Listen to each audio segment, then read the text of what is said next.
Here's something Bears fans might not be thinking about: the possibility of trading up from the number 10 pick.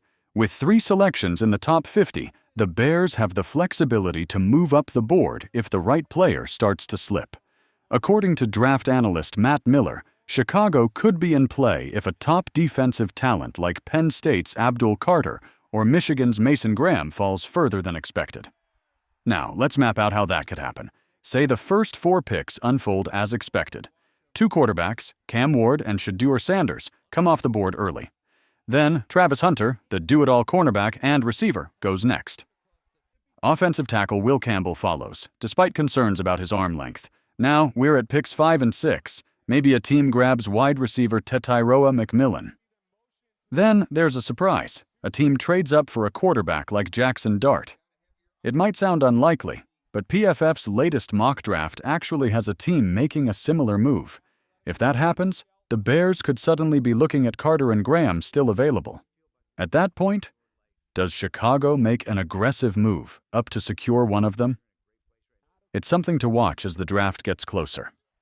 At that point, the Bears wouldn't need to make a massive jump, just moving up from number 10 to number 7, likely in a deal with the Jets.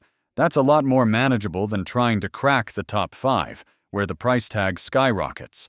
And if that move lands them the best edge rusher in the draft, maybe even the best overall defensive player in Abdul Carter, or a dominant defensive lineman like Mason Graham, it's a move worth considering.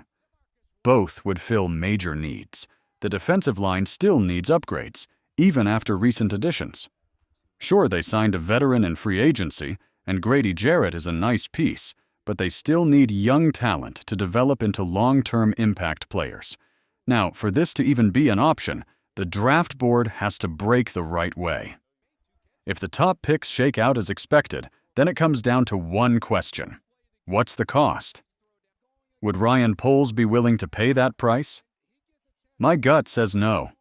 In fact, it seems more likely that Poles would trade down rather than up.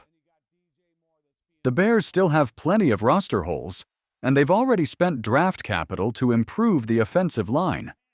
At this stage, it feels like Poles is more interested in stockpiling picks than packaging them to move up. Of course, there's always the chance that one of these guys simply falls to the Bears at number 10. No trade necessary. It's not likely, but it's not impossible either. A guy like Mason Graham slipping to 10 wouldn't be the craziest thing we've seen on draft night. The draft is unpredictable. Every year, things shake out in ways no one expects. Now, if the price isn't too steep and the Bears can land a game-changer on the defensive line, it's at least worth considering. When you look at Chicago's approach, there are really only 4 positions they're likely to target with that 10th pick: defensive tackle, edge rusher, running back, or left tackle. Mason Graham would be the pick at defensive tackle, Abdul Carter at edge rusher, Will Campbell at left tackle. Ashton Jeanty has been floated as an option at running back, so if a move up means securing one of those guys, it's a conversation worth having. Still, my gut says Ryan Poles won't do it. Moving up takes resources, and Poles has shown he values keeping and even adding draft picks. But depending on how the board falls, the Bears could have options. Maybe it's not a jump from 10 to 7. Maybe it's 10 to 8, or even just 10 to 9. Small moves can make a difference. It's an interesting scenario, and it's one worth discussing. Would you make the move if you were Ryan Poles? Would you trade up for a potential star on defense? Or would you stay put and see who falls?